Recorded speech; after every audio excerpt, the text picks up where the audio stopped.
Let's see. All right. We are live. Tiffany, we are Hi. live. No Hi. countdown. We're just gonna go right into it Okay. because like I said, I told you about my travel channel. You've been following me as well. Been wanting to build on this brand here because I had the travel in the Madic, the travel, of course. I've Yep. started that already. And then I had the Madic. So that's like the nomad piece of it that Yep. eventually I'll be going into. Right now, because of family and all that stuff, I'm stuck here in the States for right now. Pretty But much. you aspire to be a medic. Yes, I aspire to be a nomad, live a nomad lifestyle, traveling the world, working remotely or whatever, or being whatever on the computer, but I'm gonna be tied to the computer. Yeah. So with that, working remote, I've been remote for about. I've kind of worked remotely. I thought about that today too when I was thinking about this show. In Sprint, when I was just on the phone, just answering calls, we had a call center, but I moved to this department, which kind of got me into working remotely or just wanted that lifestyle. I worked that project for about 2 years on like a little test team. Hmm. We only had to go in the office one time a month. It was kind of different because I was not used to being in the house. And what year was that? That was 2010. I forgot to tell you about that. 2010 until like 2013 when they laid us off, and that was the end of that. But I wanted that lifestyle so much. Over the years, I was kind of like trying to get into project management and learn about that. Hmm. And most of the time, and let me explain to the viewers as well my background. Project management was initially what I wanted to get into, but then I felt like project management wasn't my it didn't fit my temperament. Hmm. So then I went to being a BA. It was either those two that this guy told me about, and I felt like BA was a business analyst was more of a fit for my lifestyle and how I work and just how I think. And so that's how I kind of had the ball rolling on being a BA, a business analyst. And so I've worked with many companies, Sprint, Verizon, what else? It's called T-Mobile now. Infrastructure teams, Home Depot, Equifax, Comcast. I've been to all those companies as a BA, and I found that it was just a great fit for me.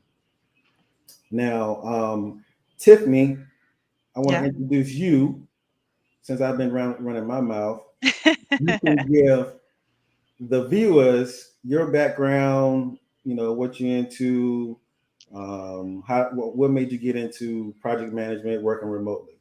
Okay. So my name's Tiffany, guys. So hello, everyone. I actually started in the operations side for a truck leasing company.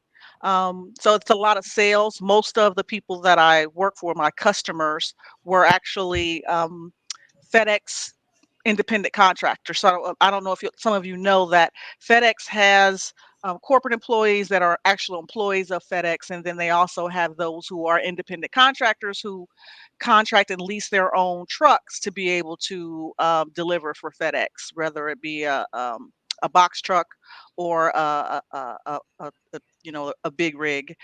So I was responsible for making sure they had their lease payments, their insurance, kind of like the bank liaison after the funding process. So most of my clients were, like I said, on in the field. So my first exposure to remote work were really salesmen who would come into the office periodically for sales meetings. But the industry of sales is mostly, boots on the ground.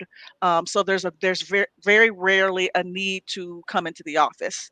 After leaving there, I went to work for a software company as an administrative assistant, and there I got really exposure to how The IT world is on the consulting side is really very much can have that hybrid model. So those who were on a project team for a consulting company traveled 85 to 90% of the time on the client site. Um, an operations team were held back. Project management for pretty much was held back, but would work remotely as well because it was a global company and we had a global project team, which means we had coworkers who were in India, who were in Germany, who were in China, Malaysia. So our project managers would travel to different sites. As well as travel to our home base. So we rarely saw them, especially the executive management team, rarely saw them in the office. So that was my really big exposure to the software world. After being there for a couple of years and having that exposure, I began to see that in order for me to grow and learn in my own position, I would have to learn some of that project management related activities, and that's what really got me going with software development. So right now, I'm working in project management. I'm working for a large healthcare provider, a Fortune 500 company. I'm on the infrastructure team, so it's a little bit different than software development. But I've been able to be a remote worker since 2015. I started with that software company in 2010, and had various roles moving up throughout, and was able to be kind of that hybrid remote worker. What actually happened, it's a funny story, really different. Just to give you a brief background on how that happened is there were three of us kind of working on this project analyst team. And what we did is basically all the administrative stuff that a project manager would do. So we did all their budgeting, we helped them with their resource planning, we helped them with onboarding customers, their SharePoint management, things like that. And because of that, my two of us were in the US and one was in India. One of the young ladies actually got pregnant and had a baby.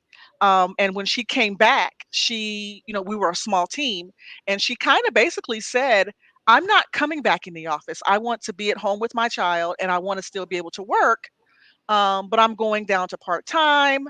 And if you allow that, I'll continue to work. Otherwise, I'll just leave. And it was such a difficult time in the organization at the time that they allowed it to happen. So her actually making that kind of demand is what opened and ushered the door for me to be able to have that hybrid work from home and then come into the office. And then to come into the office, I live in Ohio, so that coming to the office during the winter season became less and less. During holiday weeks, I'm only going to be in the office one day. I'm going to work remote the remainder of the time. So by the time 2015 came around, I was pretty much 100% remote. After that.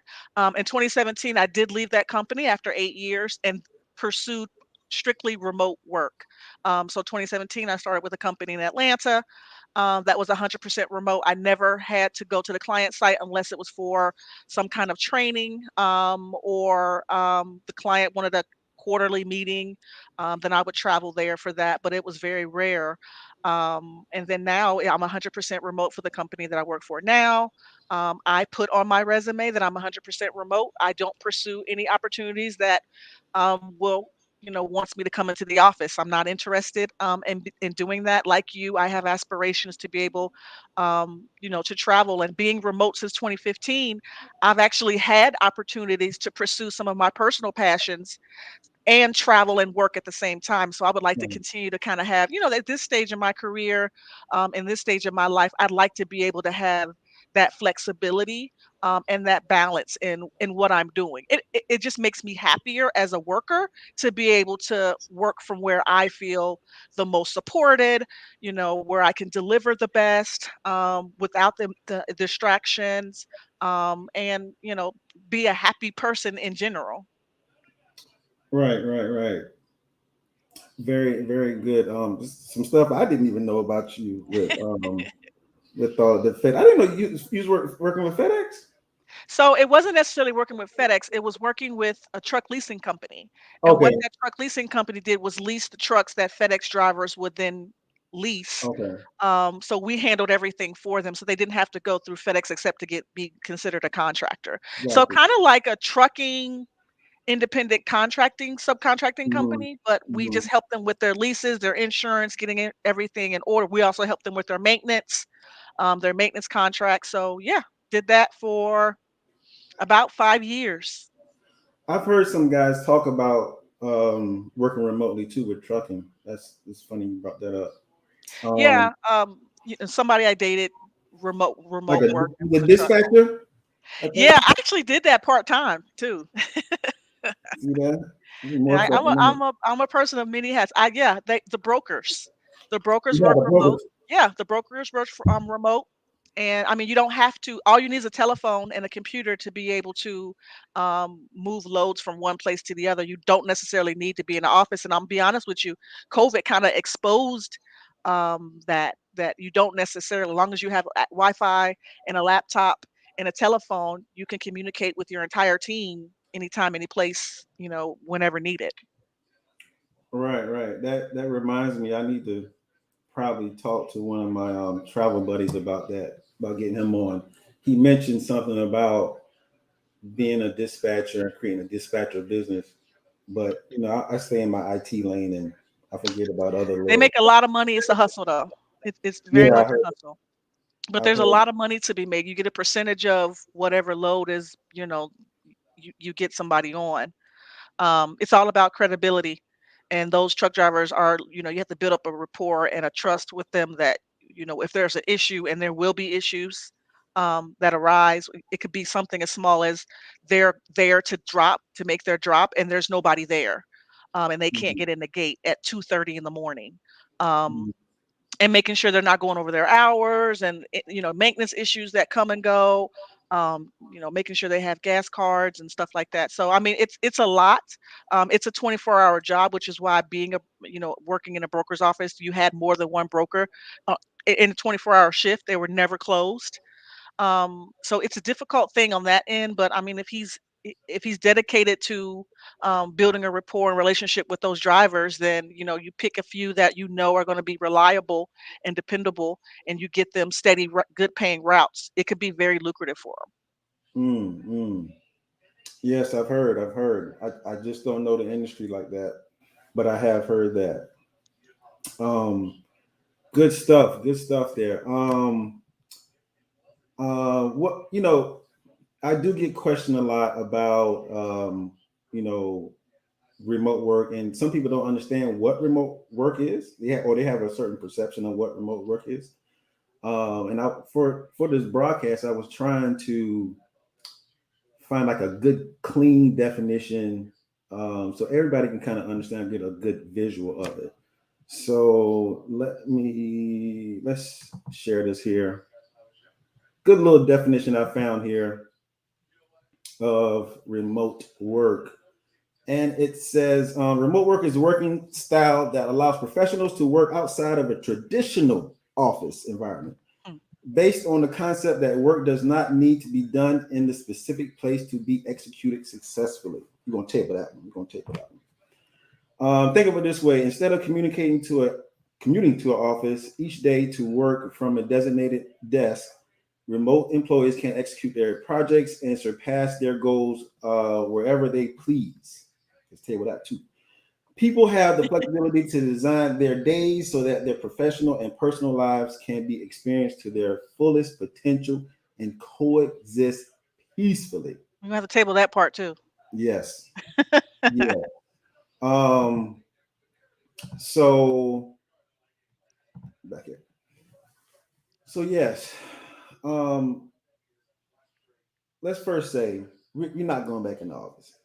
It's too the leverage is too much on our side than 4 or 5 years ago, pre-COVID.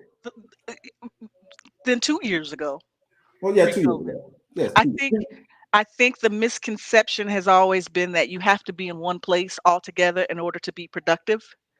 And I think COVID exposed that that's not true. Um, Correct.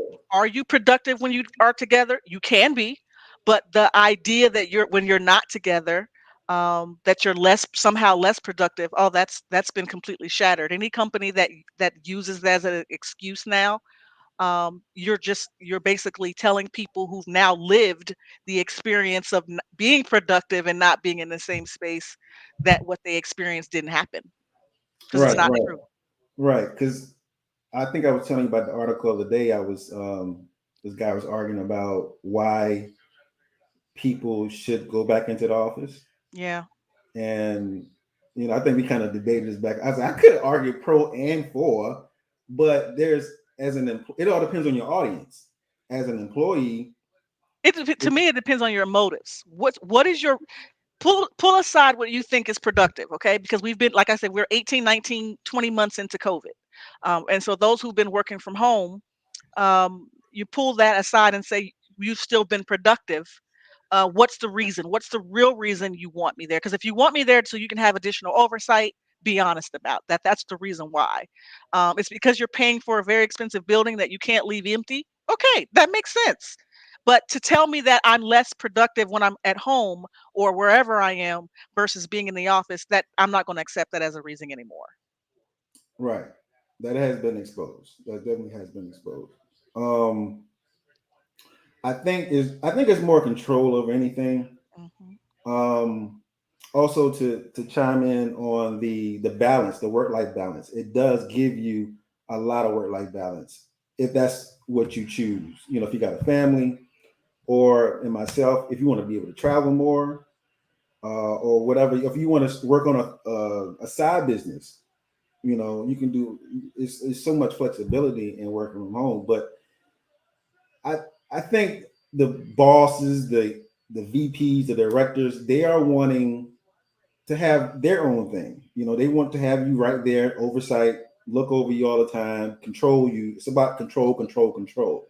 I You think it's know. more than that. I remember working for that consulting company, and I remember the CEO came down for an all employee meeting, and his words. This was 2016, 2017. His words were, "When you go to bed at night and when you wake up in the morning, our mission statement or what we're doing should be the first thing on your mind." So I think when I think of someone saying we need to come into the office, I think of them not only wanting control, but also wanting you to focus on what their goal is for you to focus on. And I think when you let someone work from home, they're afraid that they have the flexibility, like you said, to focus on other things that keep them a little bit more distraction from what they're wanting you to do, which is work, work, work, work, work, work, more work, you know, less focus on your family, less focus on your personal aspirations. Your aspirations should be what we tell you your aspirations are, and Mhm. that is waking up and thinking about us, going to bed and thinking about us. We should be the number one thing on your mind. And I believe that's the real reason why it's more than control. It's a mindset of I work for them and I can't, my life should be revolved around them versus your life revolving around you. You know what I mean? Right, right, right, right. I got Grego. We got to give a little more backstory too. We actually met on a podcast, sports talk podcast by the name of Two Live Stews, the great Doug Ryan and Doug Stewart and Ryan Stewart. And so we became friends with 2, 3 years ago, 3 years ago. Yeah, I think it was well, I think it was really right when I was getting ready to go to Cuba, and, Right, right, you had right. just come back, and I was like, Yeah. you have another name you were known back then. You wasn't Travelmatic then. You It's had a Eddie different Mo name. 2.0. That's my And, so, yeah, name. I hit you up and a couple other guys from that podcasting, series that had traveled to, South America and the Caribbean and stuff, and I was going on my first solo international trip. And Mhm. I wanted some tips, and from there, this both working in the same field, this friendship kind of grew. Right, right, right, right. We got Jay Clyde in the building as well too. What's up, Jay Clyde? Definitely, definitely. Yeah, He's Jay Clyde was one of the ones I reached out to. yes, yes. So so yeah, this is the control. And also what I was about to say with Grego, you're prone to work more hours. And I guess they don't see that. But a lot of times too, that's a gray area because a lot of these roles, if you're working more hours, you're a salary employee. So Hmm. you're throwing it out the window. You're working against yourself, with working more hours. Now, if you can do it hourly, like when I was at Sprint, when I was working a little test project, oh man, we was hitting them over the head for OT. I was getting I was getting about 50, 60 hours of OT a week. Wow. I was working around the clock. I would wake up, log in, do my 10 more orders, and go back to sleep. Wake up, do my regular 8 hours, stay over 4 hours, killing that OT, man. I was getting like two checks in one. Yeah, no, those days are gone. Now you're on Yeah. salary. It's expectation. It's funny when you interview, and especially in tech, they'll kind of tell you, when you ask them about work-life balance, they say, "Oh, well, typically people around here put in between 45 to 65 hours a week." Mm-hmm. I don't want to Yeah. work there. I don't want to work there. I don't want to work anywhere that tells me that I'm going to put in 45 to 65 hours a week because I honestly believe what processes and procedures are you doing that allows for such inefficiency? Well, that's the temptation of having your laptop at your house. You know, True. the fact that you want to perfect something, you want to, push out something extra, you kind of tempted to get on that laptop. So it's kind of like just your own self work. You got to say, hey, when 5 o'clock comes, I'm shutting it down. You know, I found another thing too that I like to do is actually take my lunch Oh yeah. when I'm like actually go outside because I can get locked down in this house in a Yeah. minute and just next thing you know, the sun that came up, the sun that went down, and I haven't even stepped out the house yet. Yeah, So you know what I think of? I think y- there, one of you might consider it a pro, or what your research showed was a pro is the building of relationships. It's a little bit more difficult to build relationships with, you know, when you're working with different work streams, or you're working with different lines of businesses, or you're working with different departments. It's harder to build those relationships with people, um, than when you're able to just pop in and have conversations. mhm, But for the introvert, I mean, I'm an extrovert, but I'm an introvert, and I don't like interpersonal relationships at work.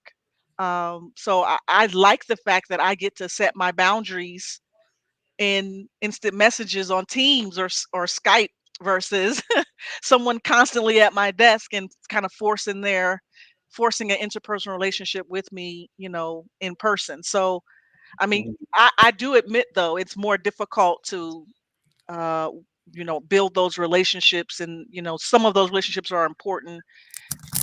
I'm talking about outside of your immediate team.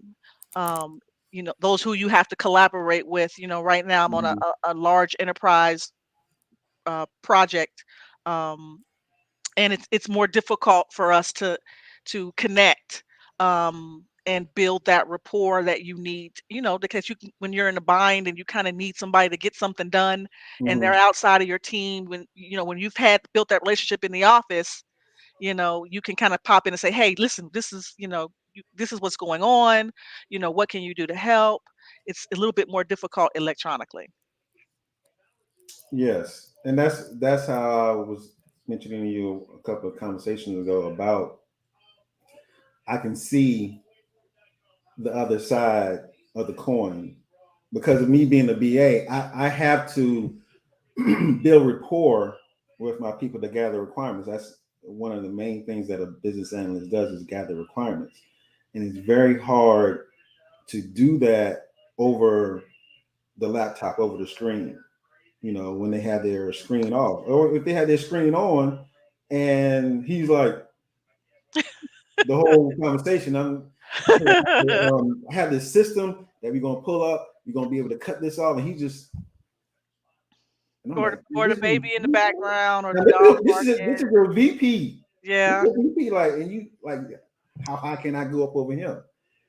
So, but if I was in the room with him to kind of just uh I believe sometimes with energy too, with like talking with people, you always can share more with a friend than you would do with a stranger. A lot of times I'm a stranger because maybe I've just came on this project, or maybe I'm just interacting with this department. Yeah. I'm a stranger to them, so they like, I don't know you. Who are you? Who do you report to? Yeah. So it's very stale. So I had to learn how to adapt to that as well in order to build rapport to make people feel comfortable with me over a screen. You know. Yeah, and I mean, but the the beauty of remote work is that you can schedule time with people. You can take them to lunch and kind of build that rapport, or you can come in for a meeting and everyone is a little bit more relaxed when it's not in that everyday office setting. I feel like people are, when I've met with people when I work remote and had to be on site for, a meeting or something quarterly, I feel people are more willing to let their guard down. It's not such a high stress, and we could be talking about a high stress situation. But I just feel like people are more relaxed because they don't have that pressure of being in front of each other all the time. I mean, that's what I've experienced. Okay. Okay. I remember getting hired remotely, never meeting my team until 6 months after, 6 months. I mean, the team I'm working for now, I've been there a year and I've yet to see them in person. So, do you see pros or cons to that? I mean, other than I mean, I see pros and cons. You know, I the I live in a different city than most of them live in. Um, okay, like I said, the cons of that is that I don't have that interpersonal relationship, which some people see that as a con. I don't see that as a con. Um, okay, I think my work ethic, my rapport with them, my ability to facilitate for them on their behalf and get things done. I think that has built a relationship. But I think it would be much better if I had the opportunity to um, see them in the office once a year or so, once or twice a month or something. I don't know, but okay, it works for me because I don't have to answer a whole bunch of interpersonal questions that I don't want to answer. I'm just going to be honest with you. I don't like it. I don't, like I mentioned, I don't want to have an interpersonal relationship with people at work. okay, Um, and let me be transparent. It's because typically it's a male dominated field, right? right, right, And typically I am the only African American female. Um, and so I feel like when I'm remote, I get to be Tiffany. Whoever Tiffany is, I get to be Tiffany. And I feel like when I'm on site, I have to be Tiffany.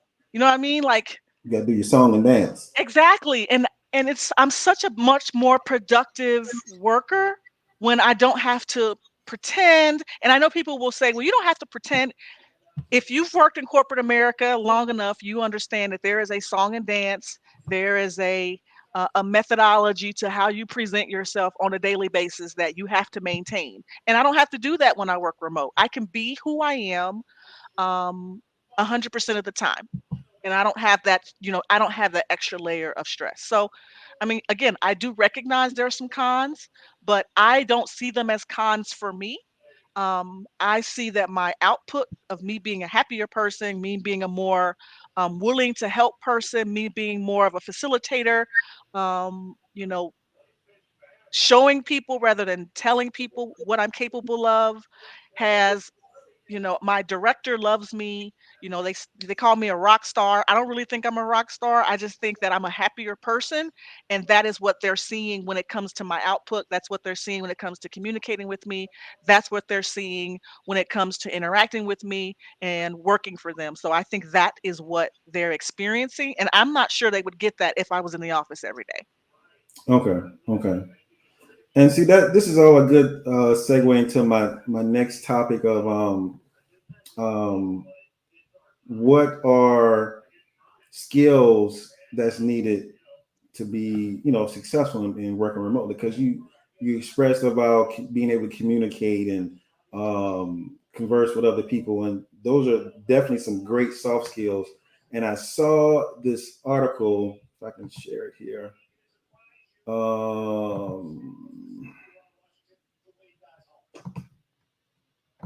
Where we at? Forbes had a great article on this here about 25 soft skills that are really good for remote workers. And can you see it? Oh yeah, I can see it. Okay. They have accountability, assertiveness, collaboration and teamwork, like you were saying, compliance, conflict management, cooperative, practical creativity, critical thinking, dynamism, enriching others, flamboyance. They got a few lot of other ones. Objective, analytical, originality, Originality, yeah, perspective, problem perspective, solving is definitely one. Productivity is key. relationship If management. if you're not producing while you're not working Yeah, and you're working from home, it's a wrap. It's a wrap. They're already looking for you not to produce. yep, And the fact that yeah, you confirmed it, oh yeah, you're gonna have to come back in the office. I'll tell you about another story with that one too.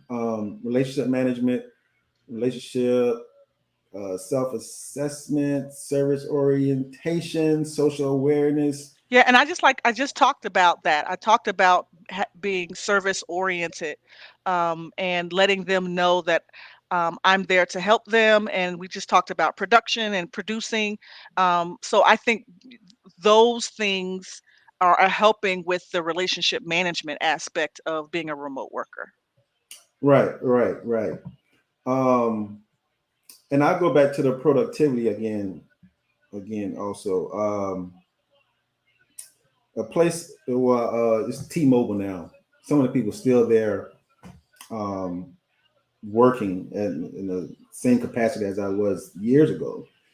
And one of my friends told me about how they're working remotely now, but if they don't produce certain numbers, like it's taken away from them. It's just like a privilege. It is a privilege to some sort, but Yeah, I mean, it's a privilege. I mean, not everybody is built for remote working. I have friends who had to work remote because of COVID and are back in the office now.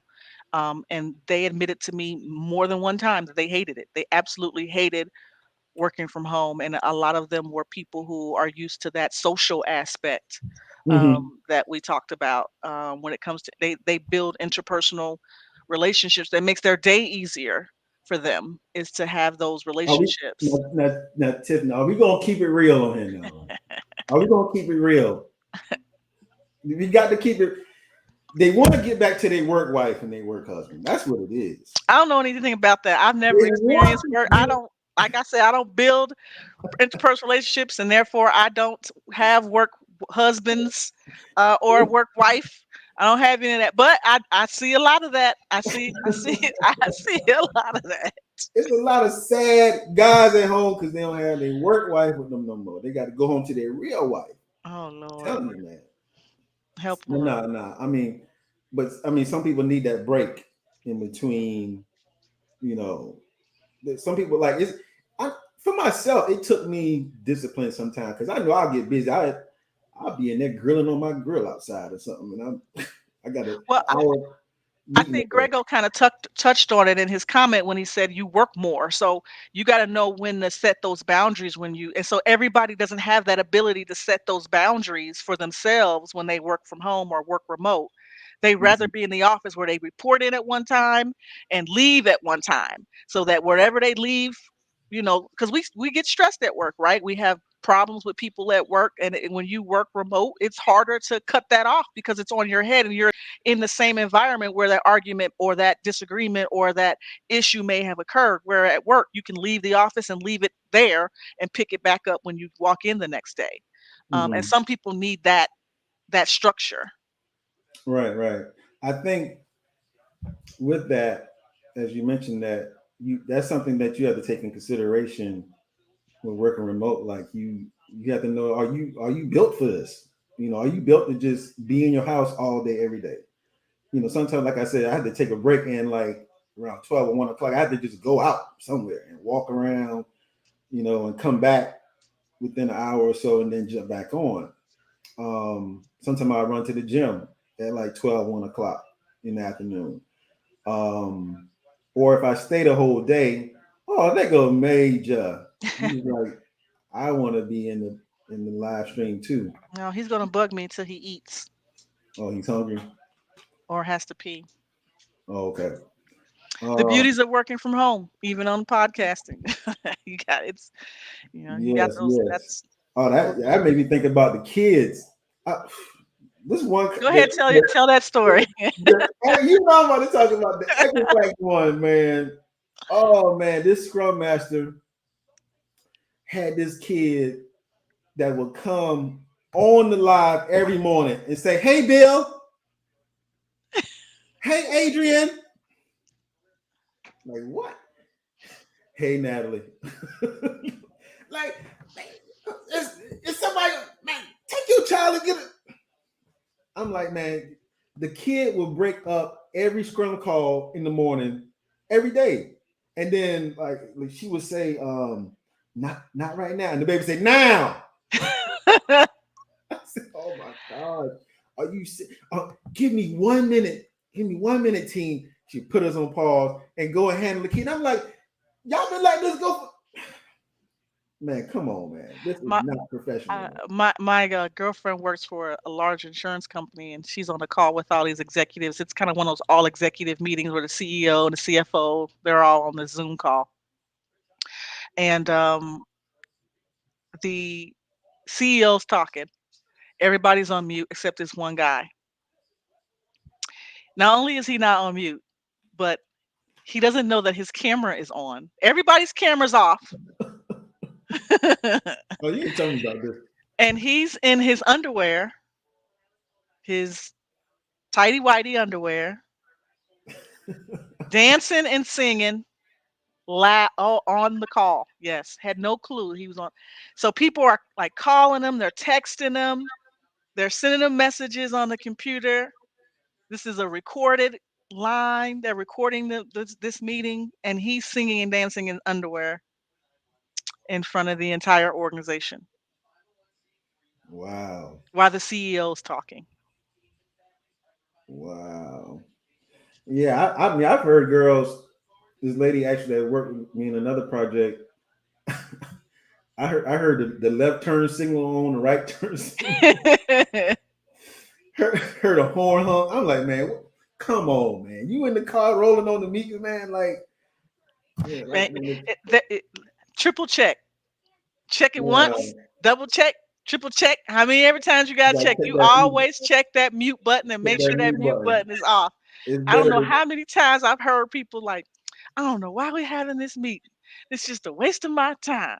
Like I ain't got, to do, going off. And they uh, ain't on mute. And then they realize it and they get real quiet. yeah. Um, it's crazy. Some stuff you got to be aware of when you're Oh yeah. working remote. Relationship productivity. They're problem Um, solving.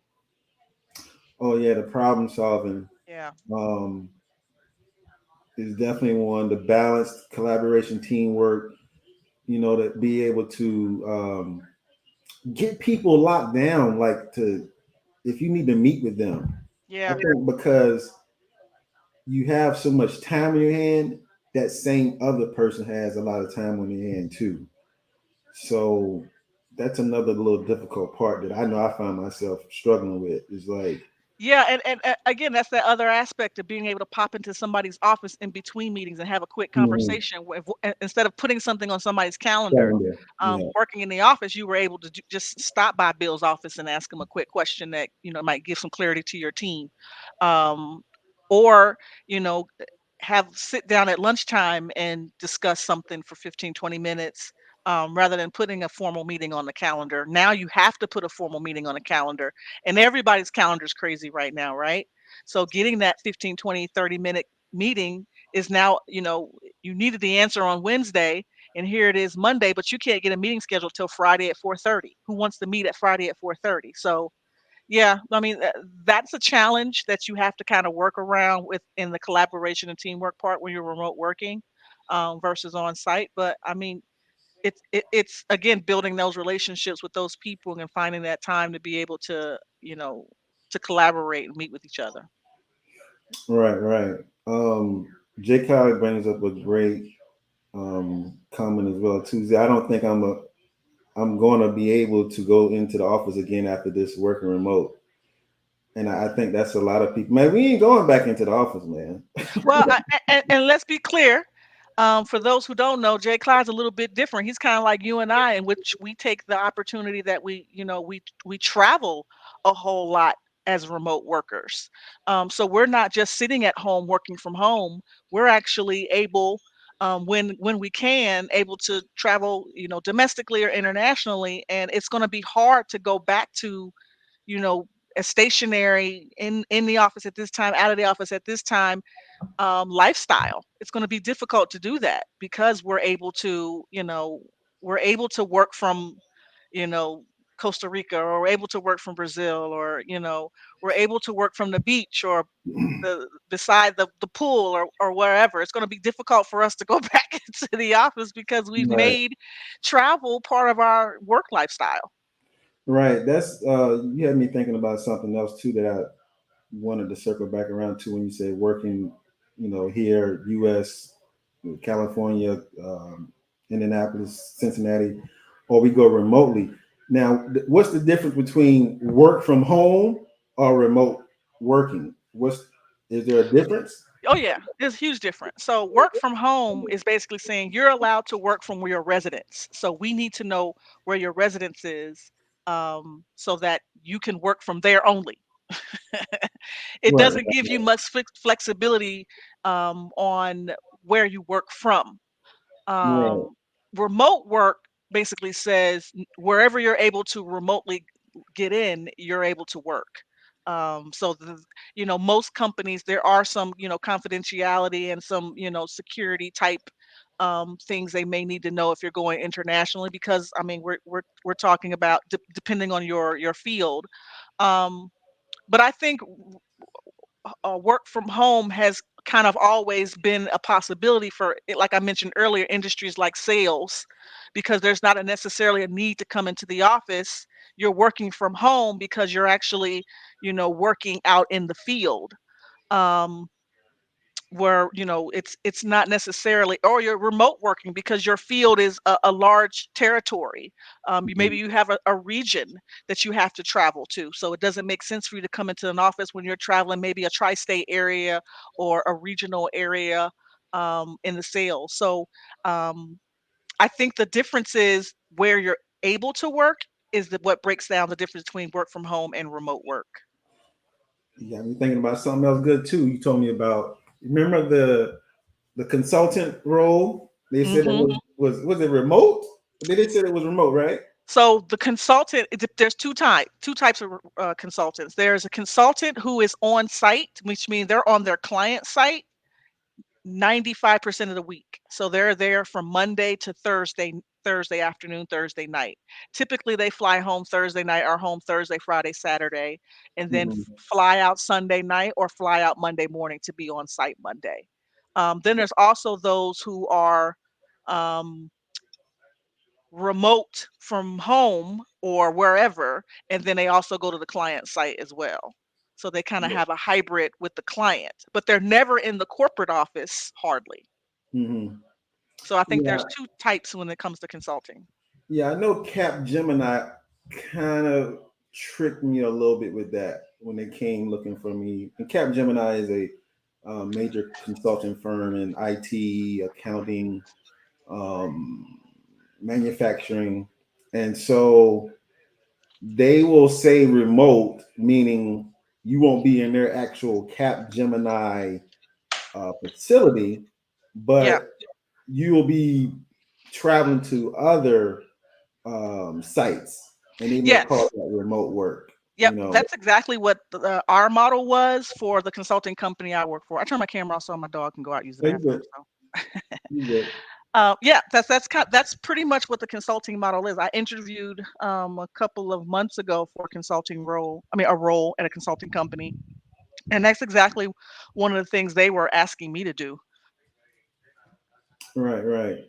So was you have to travel be, up to 80% of the time, 50% of the time, or yeah. So you got to be real cautious on that. Even the work from home, because the work from home could be like a hybrid, where a oh hybrid yeah, is you work a certain amount of days in the office, or a certain amount of days from home. So technically, they can kind of label that work from home. because it's you Yeah, got 2 or more days. yeah. So I have two siblings. One works for a government office, and the other one works for a nonprofit, and that's what they have. And that's because they have a client base. They work for client-based services, so they have to come in to see clients, and that affords them to be able to see their clients in the office, in that setting, and not have to do remote meetings with those Mhm. clients, but still have the flexibility to work from home. So I think they're working from home 2 days a week and in the office three, or it might be the vice versa, in the at home 3 days and in the office two. Which again, that allows for you to have that work-life balance still, right? um, and that works for those service Man, industries, nobody. client-based industries. We want to be at home all day. It doesn't work for me, but it works, for and they're in an industry where they typically didn't have work from home days, right? They were typically in the office. Service industry was typically in the office 24, all the time. Hmm. Now they're allowing for that work from home because of that what the flexibility they're able to get done because of COVID. Right, right.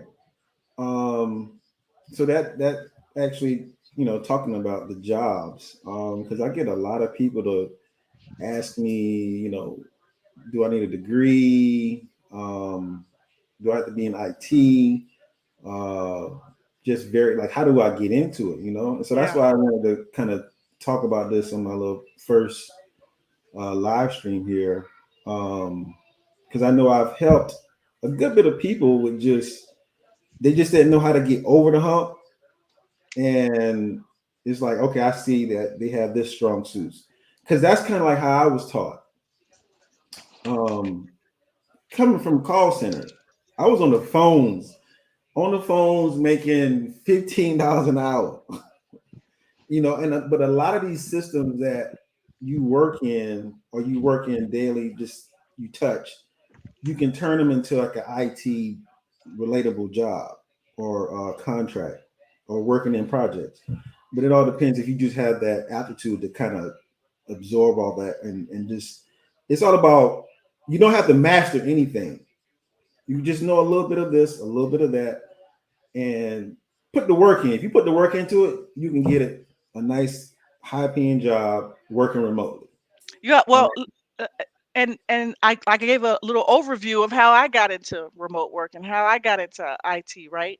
I mhm, started out coming from a truck leasing industry, working in the operations side, right? And right, then I got a job at a tech company, a consulting firm, as an administrative assistant. right. And what is And your I degree? just What is your degree in? so when I started there, I did not have a degree. You ain't have. Oh my goodness. How did you do that, man? How did you get in there without a degree? I Well, thought you couldn't get it in there without a degree. administrative assistants typically don't have to have degrees. You have to have, But when you you're got an talking. IT though. Well, what I did was I got a contract as an administrative assistant, executive assistant, where I was assisting the executive management team of this consulting company. That and they were a consulting company, so that exposure showed me how I was able to kind of learn about how project delivery worked. I learned the operations side of project delivery. And because I learned the operations side of project delivery, I learned how resources are brought on, how resources are let go, how resources are kind of evaluated, what they're looking for as far as productivity, meeting expectations, and then what they're expected to do as far as administrative side. So I got to learn about the billing aspect of project delivery. I got to learn about the resource planning. I got to learn about the bill rates and rates that for subcontractors and third parties. I got to learn all that operational stuff as an administrative assistant. So when the time came for a new role, you're constantly you should be at that level. In that, allow yourself about a year and a half, maybe 2 years to learn the business, you know what I mean? But Mhm. in that time, you're not just doing that job, you're also looking for opportunities to move laterally, um, to make yourself more, and I like to use the terms that they use, more billable. What can I do to Mm. be more of an asset to that organization? I can't stay an administrative assistant if I want to be. an asset because eventually that could be phased out. I didn't want to be a role that could be phased out. My goal was always to look for something that was going to make me an essential part of the project or Mhm. essential part of the organization. So they had this project administrator, which basically did all the stuff the project managers did not want to do. Mhm. So that meant reconciling their invoices, right? Mhm. Working with the billing department to make sure their bill rates were correct so that the invoices that went to the customers were correct, resolving those billing issues on behalf of the project manager. Remember, in consulting, the project manager is on site at the customer. He's not in the corporate office, so he doesn't have time to call accounting department. He doesn't have time to work with resource management to figure out what the bill rate should be. He doesn't have time for all of that. So that allowed me to learn that and become skilled at problem solving, to Mhm. become skilled at client facing issues, resolving those client facing issues. I became a primary contact for that.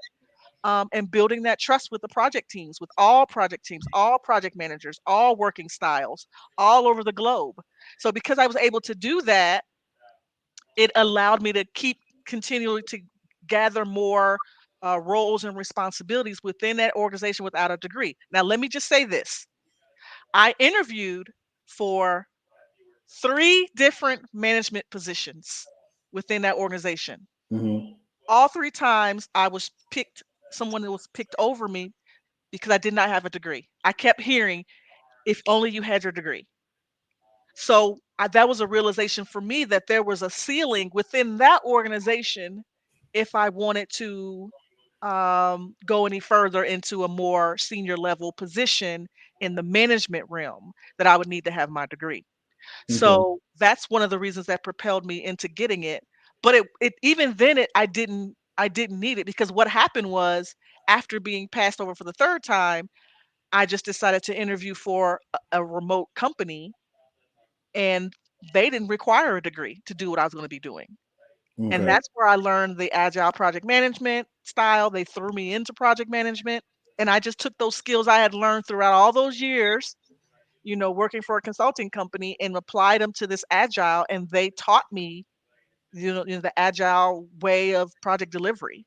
And you build relationships differently, you work differently, you work with the customer differently, um, gathering certifications. So that's how I continue to parlay without a degree all of these different remote positions. Um, Okay. and then I just last year, 2020, just decided I'm gonna go get it. What else am I gonna do? Right. I Right. got the time and availability now, so I just pursued it and went ahead and finished my bachelor's degree. And now the sky's the limit. And there's nothing that's going to be able you know, to stop me. So if you were to ask me how did I do it, I would say my path was anointed. I just listened. I learned to take opportunity. I was patient. Um, I was a self learner. I made sure I got certifications. I learned as much as I could. Um, and I became a service oriented person, thinking that the more I served in that capacity, the more I would learn and the more valuable of an employee I would be. Okay. See, you took a different route. Like we at the same point right now, but we both took different routes Hmm. because of like I say, how did you do it without having a degree? I've had my degree since I graduated since 2001, the great Clark Atlanta University in Atlanta, Georgia. But I didn't really get into IT until 2016. 2016, like that was my first really IT data analyst Comcast um, project I was working on. So, but that's a 15-year gap of just doing just random stuff, Yeah. But the one thing that you said and that I'm going to say is that the work, like I always tell people, if you want to get into IT projects, software development, you got to put the work in. Yeah. Like I actually I paid when I got laid off in 2013. Georgia has this work enforcement act where they give you like $5,000 to go to a school. Went to the school. Um, it was like every Saturday and Sunday for like 2 months or something like that. You go to take your you can do project management, SAP, be a business analyst, and and you got to do this. This is called a PMBOK book. You got to read this whole book back and forth, which you don't give you nothing of what's on the freaking test. And so I flunked that test twice. I flunked the PMP twice, and it is a very hard test. But I knew PMP wasn't really my thing, and so that's when I went to being a BA. And when I got to being a BA, I said, "Oh, this is I feel in my stride here. I'm getting my stride. This fits me. That the PMP, the project manager, that ain't me." So got into that, and then just put the work in, because one thing I've noticed, my other counterparts, my Asians, my Indians, them guys know IT and they work hard. And I started to see like, okay, all I gotta do is just work hard. I work hard on all this other little frivolous stuff I've been doing, hustling and all that stuff. And so just, you got to be a you got to be a have a thirst for knowledge. Yeah. You have to learn, because every time you learn one system, the next six Then- months Yeah. that system is out of date. That software is outdated. You have to get back into another YouTube tutorial, Yeah. take another class. Yep. You got to Yeah, I just got my Scrum Master certification last month. It's a constant. it's the You have to be a student of life and willing to learn constantly. yes, you have to do that. That's the common denominator. That's what I was going with this from. You just getting your degree. I'm had mine 15 years, but we both has been working. You know, it's gonna work out, but you got to put the work in. It just don't come like, oh, can I just, before you could get a PMP certification and have no work history Yeah.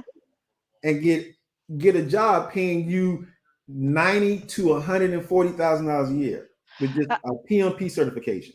I went to a women in tech conference. I think that was 2015, 2016. Google actually sent me there on a grant. And I interviewed with like Ford, I interviewed with General Motors, I interviewed with Starbucks, I interviewed with all of these places. I sent my resume. They had this like resume database, and all of these large corporations um, were, interviewing me for possible positions during the conference. And all of them said, "You have everything we want in an employee." This is 2015 in an employee, except you don't have the degree, because that was a piece that all of those organizations required. I can confirm now that every last one of those organizations that told me that no longer require a degree for IT positions. Because Mm, what has happened is there's been a shift in, I mean, we've been hearing about it for years, about the lack of uh, available, mm-hmm. competent Right. IT professionals. And a lot of that had to do with, well, there's people who's been doing the job for 10 or 20 years or 5 or 10 years, but you won't hire them because they don't have a degree. So I Right. think we're seeing, even Google's hiring employees now that, previously they were one of the ones who were like, no, you had to have a college degree. But now they're not requiring it as much. So there's been a shift that I think I just got in under, you know what I mean? Mm-hmm. um, Yeah, that definitely. helped me. But I also think favor is not fair. Um, I think that when you're a good person who works hard, and when we say work hard, we don't mean like slaving over your computer for 20 or 30 hours extra a week. We're just saying, there are going to be times when you don't understand something. Instead of just dismissing it and saying, I don't understand what they're talking about, it's taking an extra hour, maybe your lunch break, maybe it's an hour after work, maybe it's an hour before you work, to watch some YouTube videos, or watch go to there's some online training courses. Even LinkedIn has training courses on, ServiceNow and SharePoint and, whatever it is, Mm-hmm. and sharpening those skills so that you're more aware and can be more proactive. You can be more assertive. You can have more commentary. You can collaborate better. Those are the things that we mean by working hard. We don't mean working longer. We're just saying, listen to what your cohorts are doing around you, and figure out where how you can fit in that what they're doing. Um, and what your skills are. I mean, you have to know who you are and what your skill sets are and how you can maximize your skill sets. One of the things I know is that I'm able to pick up on concepts pretty quickly. But I'm a facilitator. That's what makes me successful is that I see a need and I really jump in and just try to fill that need. Hmm. And I believe in making everyone else's job as easy as possible. So with that mentality, that makes me to them a rock star because I'm able to make their life easier and that makes my life easier because really to be honest with you, I'm not really doing 70, 80 hours of work a week, but it feels like I am because I'm filling in these gaps that people aren't maybe not paying attention to. You know what I mean? Right, right, right, right. And that's a good thing you were saying about your personality. You are definitely like a PM, in control of the project type of person. It makes me think about a friend of mine who wanted to be he came to me and said, man, what do you think about development? Being a developer. I said, whoa, man, slow down, man, slow down. It sound nice, man. That money sound nice. Talking developers can make anywhere from the lowest. 110 to I mean Oh, I've seen 125, low 120s. SAP. I think I told you about this SAP guy, architect. This dude was getting billed at $230 an hour. Oh yeah, those bill rates are ridiculous. $230 an hour. He We're wasn't even going. He wasn't even going through a vendor. Yeah, All that was coming to him. $230 an hour. versus project management is at the highest it might bill 220. At the highest it might, and that's more like a senior project manager or a senior IT technical project manager might bill at 220. Right, right, right, right. And so we may be speaking over people's heads or whatever, but okay. So usually these contracts they kind of go through a third party vendor.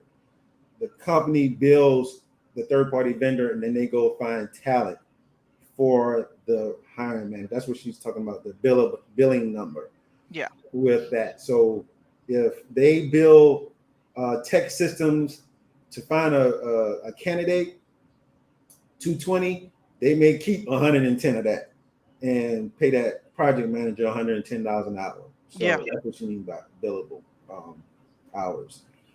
But yeah, so and speaking of, just the jobs, because a lot of people are like, do have to be IT jobs. And I was looking at Indeed before this live came on to look at like certain jobs that were in the remote field, and there's Okay. there's tons of them. Um,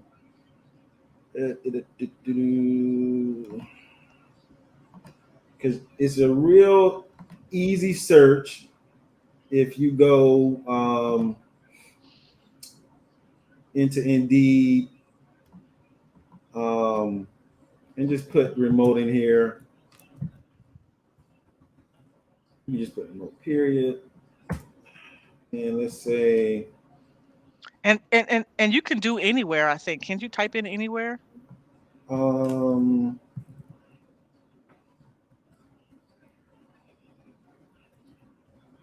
Nowhere, Oklahoma. no, Just do Atlanta. we'll I just say know I Atlanta. know on LinkedIn you can say anywhere.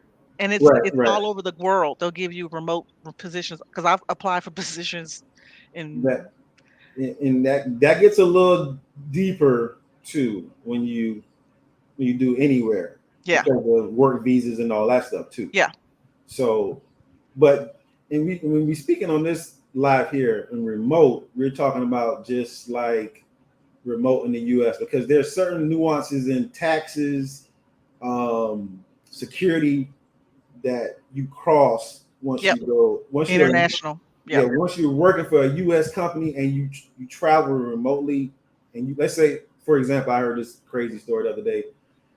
A guy went to Dubai and tried to log in through his laptop, and there's so many different things you can run into with that, which you don't want to go into because you can end up getting fired. Because once they pick up, and even with VPN, some people think they can be tricky with VPNs.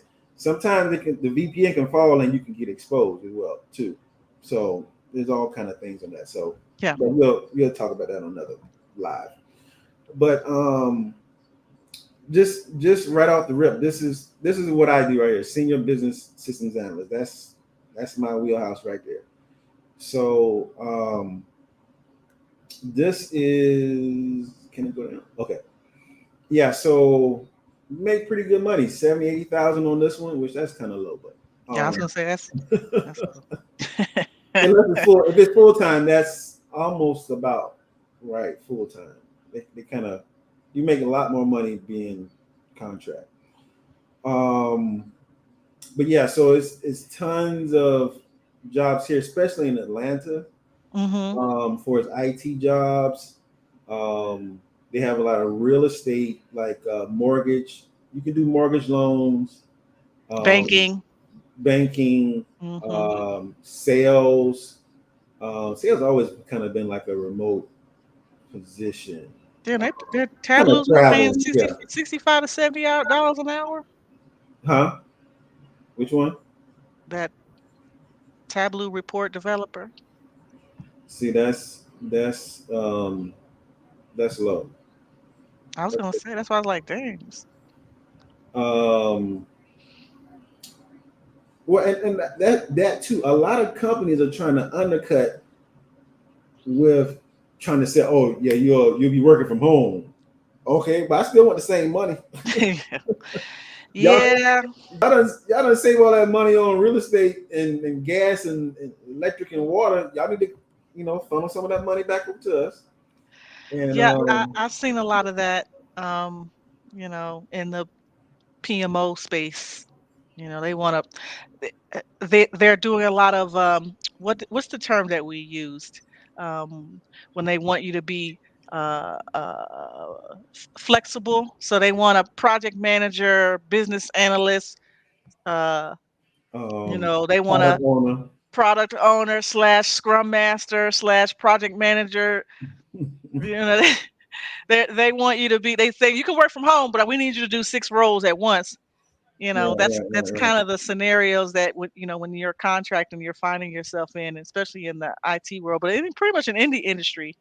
They want you to be. They want to pay you, for 1 role and have you doing 6 roles. So right, get your right, money right. coming in the door, because I guarantee you're going to be wearing more than. They want you to wear many hats. That's the term that they're using. I mean, we need Right. somebody who can wear many hats. Yes, I mean, because there is a lot of positions out there. It's a lot of positions out there. I get blown up every day once I put that resume out there.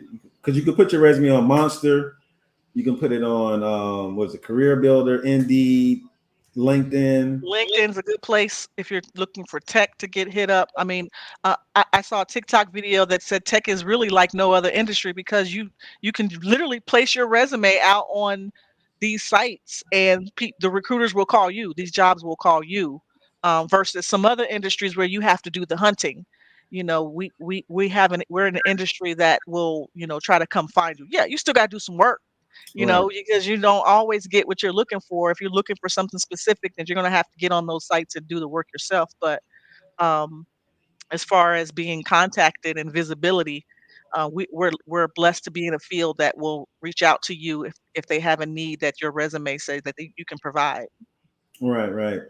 Um, but the other side, I always try to give the other side of the coin with a lot of this work because it sounds good. You can make anywhere from $40 an hour to I had somebody call me today about $78 an hour, but it can be short term, but you're making a lot of money. you I can work 4 months and make more than some people make a whole year, you Yeah, know, on one project for 4 months. And so that's where you got to learn how to save and balance yourself and don't overspend because you're making a lot of money. You're going to spend a lot of money. You have to live accordingly. because you can actually, um, the contract can end. And that's where a lot of people are like, well, you don't want to work full time. I'm like, man, this money too serious, man. And that flexibility, because I can leave a contract. You know me in a minute. Yeah. You know when you call that phone, it could be some Spanish on the other line in a minute. True, true story. Hola, ¿cómo estás? Like, what? He told me he was going I'm out of the country. gone. Hey, I'm telling you, as soon as that contract over, I'm gone. Because I could be gone. And it's funny, I I thought myself was I'm doing this thing that it's been given to me. It's kind of like the cycle that I've been getting. Get a contract. It don't work out. I worked it 3 months. I got a lot of money from it. Well, let me go on a trip. And I heard this one guy said the same thing. He was like, man, what I do, man, I work my I think he's like a chemist or something like that. He said, what I do, man, when I get finished my contract, man, I go take me a little trip. And then I file for some unemployment too. You can file for unemployment too while you Yeah. in another country getting money still. So some people work their little contract, they file unemployment, then they come back, get another contract. Because once you done did the work, the money gonna always be there when you come back. They're gonna Yeah. always be hitting you up. So Yeah, and again, we're in the field where they're gonna hit you up. You can always take something in the meantime until you get what you want, and just unlike a full time on, you making a commitment. It's not really. I mean, you're making a commitment, but it's kind of understood that you're not really making a commitment. You know what I mean?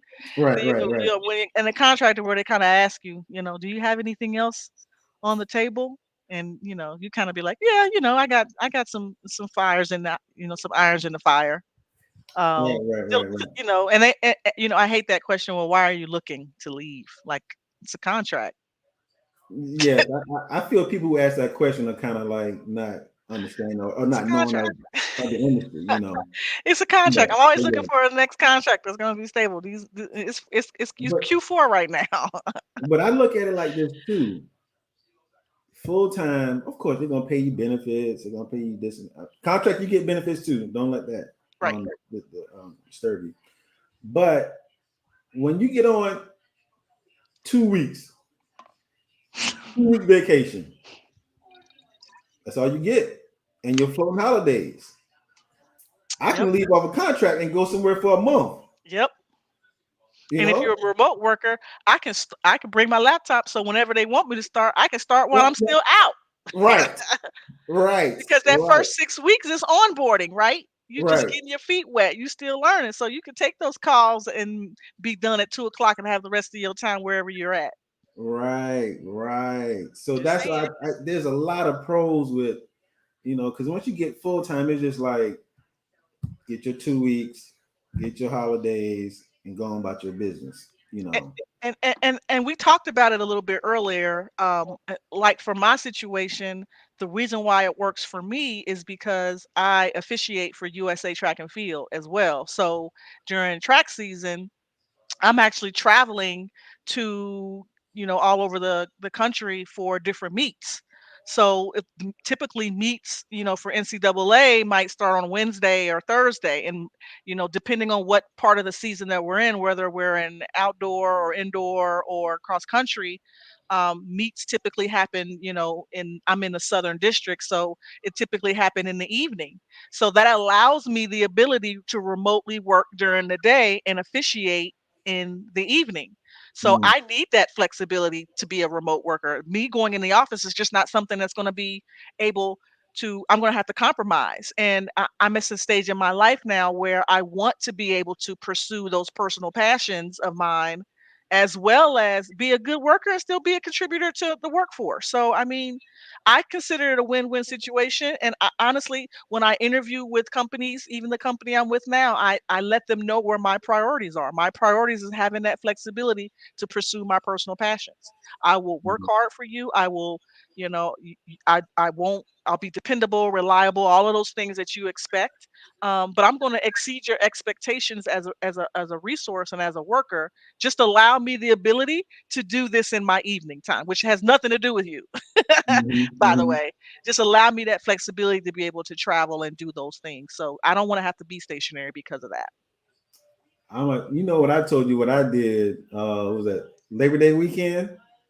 Went to San Diego because see, I work a federal contract, so I can't go out.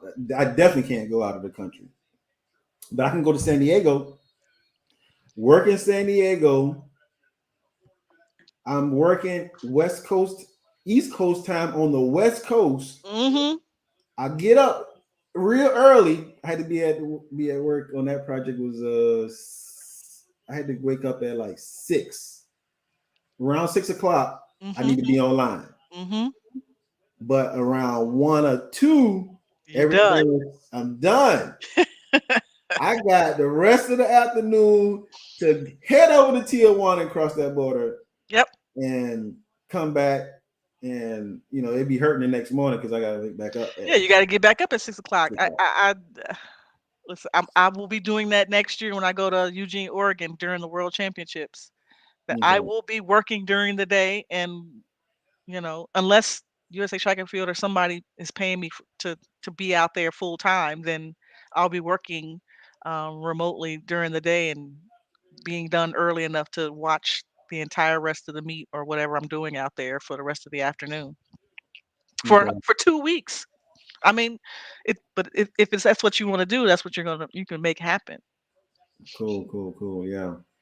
Well, man, Tiff, I've enjoyed this. I think this was pretty nice. Hopefully, everybody give me a like and share this video. I appreciate everybody sharing the video. Let me go back to my comments too. These guys are still in here. They was talking a good bit on the side over here. Yeah, Mr. Yams talked about no. We didn't even talk about that. No workplace drama. When you work Oh yeah, I remote, saw that. when you work from home. Well, let me say this, Mr. Yams, you do see and hear about the workplace drama, but it's a lot more fun when you work remote because it's literally somebody calling you and telling you about the workplace drama, but you're not typically surrounded by that that workplace drama when you're not in the office. So I actually like the workplace drama when you're remote because it's usually like, did you hear what happened? Yeah, that I am be popping, boy. Yeah, the I am and that text messages like during, because you got your camera off during Yeah. the call, right? And somebody's going back and forth on the call, and y'all texting and talking to each other like, Hey, just call me when we get off the thing. Just yeah, call me. Oh yeah, but yeah. So with this, I really want to help people to get the remote job, what they need to get, certifications. If they just want to just know something, how, when, where do I need to be to get this remote job? Because they out there, man. These tons and tons of remote roles out there. So we're going to be talking about it, talk about systems, certifications, what you need to have on your resume, what you're doing now, is it transferable, all that good stuff. So yeah. What is comment on your below. resume is going to be important. That's going to be a really big a key point in getting Oh yes, identified and getting called out by those recruiters. definitely. That's the main thing is that resume.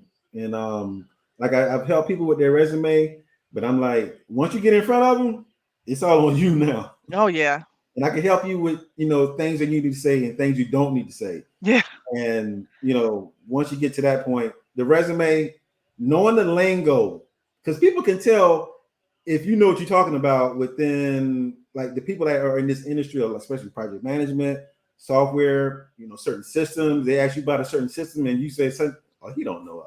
He don't have no experience with this." If you know how to talk the talk, man, they be like, "Man, when can you come on?" It's that easy. So but yeah, yeah, we're at an hour and 18 minutes. I wanted to keep this at an hour. So I told you it's gonna be about between an hour and hour and a half. So didn't want to interrupt Monday Night Football. So Ain't nobody um, trying to see the Titans and the Bills, so we good. I got fantasy players in there. So I got some fantasy. I got some fantasy players in there. So I need to watch them. Actually, some people that are playing me have some fantasy players in there that I don't need to do well to beat me. So, but again, I'm gonna try to keep this frequency of every other week or so because I am working remotely, but that does help me to still do this. So, It's all round robin, you know. Yep, I know. So I appreciated everybody that came through the my Ace Live crew, my Columbia crew, the Stewies, what is it, the Underground Railroad, Dogs and Poodles, everybody, man. I appreciate the love, and I'll see you in the next video. Thanks for having me. And Good night, everybody. all Thank you. right, thank you, Tiff. I'll talk with Thanks. you later. Okay. Bye.